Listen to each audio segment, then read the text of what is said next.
She thought she was alone in the bathroom, cornered, helpless, trapped by three girls who ruled the school like a pack of wolves.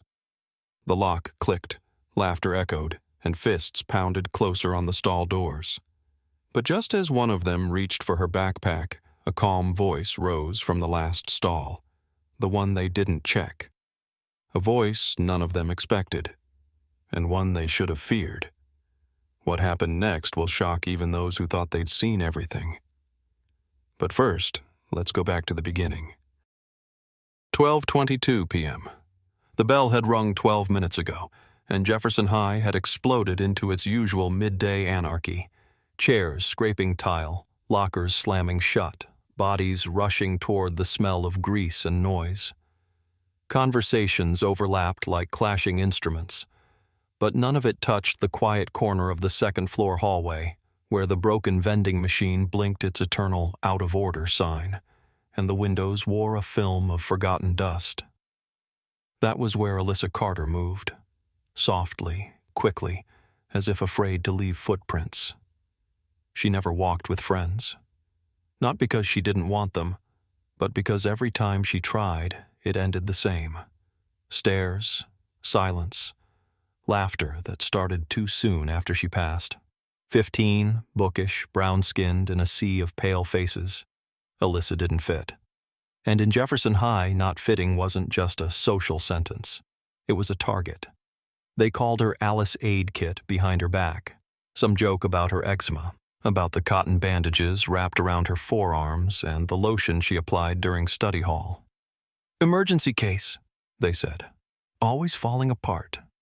Her hoodies, always 2 sizes too big, weren't fashion. They were armor.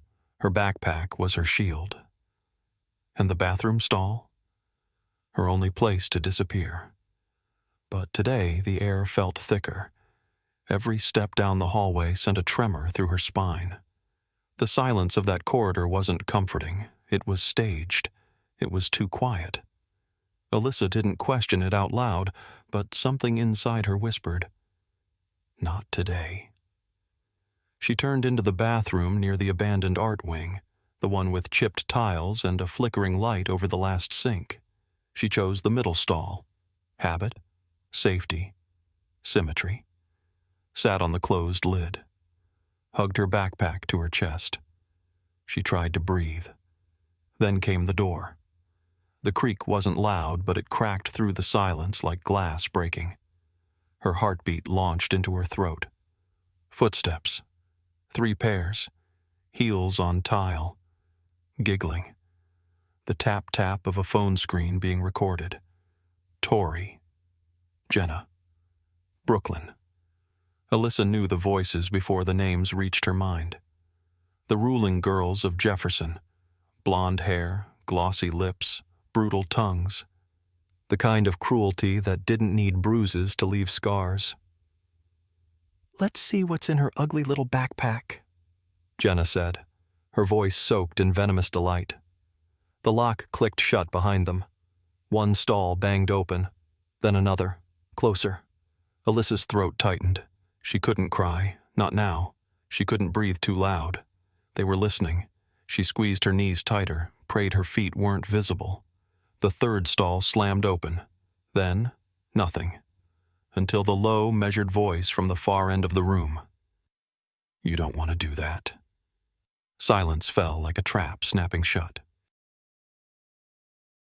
Time didn't move. It coiled. The bathroom, just seconds ago filled with cruel laughter and the smell of vanilla lip gloss, now felt like a soundproof cage. The 3 girls stood stiff. Tori's hand frozen on the stall door, Brooklyn halfway through another smug eye roll, Jenna's phone halfway up for a Snapchat. But none of them moved, because that voice didn't just interrupt them. It cut through them.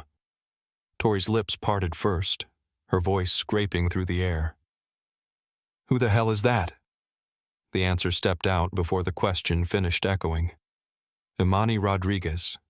Her face was unreadable, eyes heavy-lidded with the kind of stillness that didn't ask for attention, but commanded it. Her posture was relaxed, but every inch of her presence said, I am not afraid of you. And that was foreign ground for girls like Tori, Jenna, and Brooklyn. Girls who fed off fear, who treated silence like weakness and kindness like an invitation to strike. But Imani wasn't silent because she was weak. She was silent like a ticking clock in a locked room. And now that ticking was all they heard. She didn't raise her voice. I said, she repeated, each word sharp, deliberate. You don't want to do that. Jenna flinched. Brooklyn shifted her weight.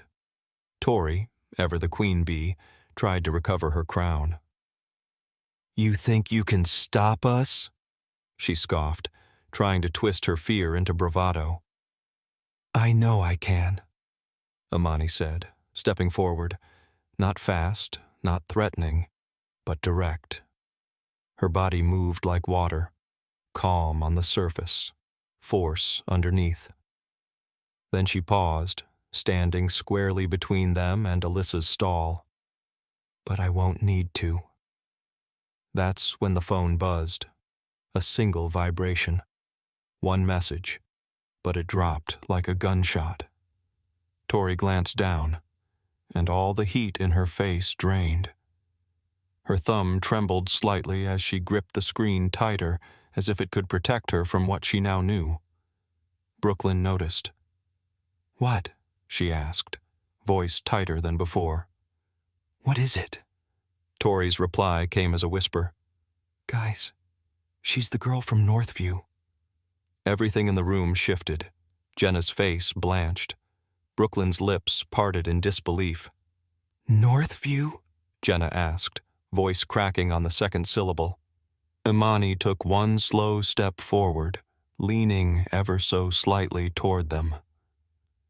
The school where 3 girls ended up in the hospital, she said softly, after they tried something exactly like this. No emotion, no threat, just facts, delivered cold, the kind that echo in your head long after the silence returns. Tori's laugh came out brittle, too sharp, too loud, a defensive crack in the air. You're bluffing. That's just a rumor. But her voice betrayed her. It broke halfway through the sentence, dipped into a tremble she couldn't hide. She was used to dominating the space around her, owning rooms with smirks and whispers, draining power from others like a queen feeding off fear. But right now, every second felt like she was standing in front of a mirror that saw straight through her. Imani didn't blink, didn't flinch. She tilted her head slowly, like she was examining a smaller, lesser animal. Is it? She said. Want to find out? The question didn't need volume. It wasn't rhetorical. It was a quiet dare. One that made your skin crawl, not because of what was said, but because of what wasn't. It was the silence that followed that clung to the room like humidity. Heavy, unrelenting. Imani hadn't moved much. She didn't posture. She didn't pull her sleeves up. She didn't clench her fists, but something in the air said violence wouldn't come if she moved. Violence was the movement. Tori dropped her gaze first. Just for a second. But that was enough. In the ecosystem of predators and prey, that second was everything. The power had shifted. Jenna adjusted her grip on her phone, suddenly unsure whether to film or flee. Brooklyn stepped back instinctively, brushing against the sink, knocking a soap dispenser askew. No one dared speak. Unlock the door, Imani said, her voice barely above a whisper. She didn't look at them anymore. She turned her back, to them, stood still, and waited. That was the final insult. She wasn't afraid they'd attack. She didn't even consider it. Jenna's mouth twitched. She's not worth it. She never was, Brooklyn muttered, softer this time. Her confidence was gone. What remained was a shell that echoed with the fear of being seen. Tori stared at the lock as if it were electrified. Then, slowly, She reached out and slid it open with a soft, metallic click. No one said a word. No one looked back. One by one, they left, shoulders tight, posture small, their footsteps too quick for girls who'd ruled these halls only minutes earlier. The door shut behind them. Only then did the stall creak. Alyssa stepped out like someone emerging from the wreckage of a storm. Her arms were locked around her backpack like it was a flotation device. Her knees wobbled. Her breath caught. Thank you, she whispered, voice dry and small. Imani turned. Her expression softened. And then, for the first time, she smiled. Brief, real. Don't thank me, she said gently. Just promise me something. Alyssa blinked, confused but alert. What? Imani met her eyes, steady and unflinching. Next time, speak. By the end of the day, it wasn't a secret. It was legend. A dozen people claimed they'd been there, even though none had. No one filmed it. Not because they forgot, but because no one dared. That kind of silence wasn't just about fear. It was reverence. The bathroom, the stall, the stare down. It moved through the halls like smoke, slow at first, then filling every locker, every whisper, every sideways glance. Imani Rodriguez wasn't a name anymore. She was a moment, a myth, a warning. And Jefferson High, for the first time in years, took a breath it didn't realize it had been holding. The rumors twisted, of course, that Imani had disarmed Tori with a single glare, that Brooklyn cried, that Jenna dropped her phone, and it shattered like her ego. But Imani never corrected the stories. She didn't lean into the attention. She walked the same halls she always did, head high, earbuds in, face unreadable, the kind of presence that doesn't shout power, but contains it. Tori and her crew faded, not in dramatic flames, but in slow retreat. No more bumping into people with smirks, no more bathroom ambushes. They walked in tighter clusters now, backs hunched a little lower, voices a little softer. They still wore their perfect makeup, still scrolled their curated lives. But something in their walk said, we're not in control anymore. But the real shift, the one no one talked about but everyone felt, was Alyssa. She didn't become loud overnight. She didn't need to. What changed was how she moved. Before, she walked like she was apologizing for taking up space. Now, she simply was.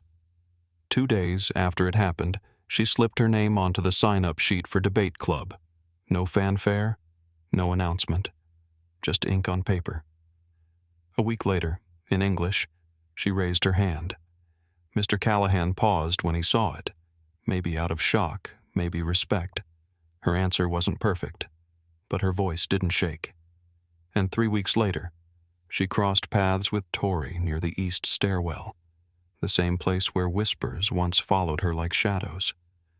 Alyssa met her eyes, held the gaze, didn't blink. Tori looked away first. From the second-floor balcony, Imani saw it. Just a glance. A private moment of quiet triumph. That was enough. She didn't need followers. She didn't need a medal. She only needed that proof. No girl like Alyssa should ever have to vanish just to survive. Imani hadn't just stood up for someone. She'd altered the gravity of an entire school.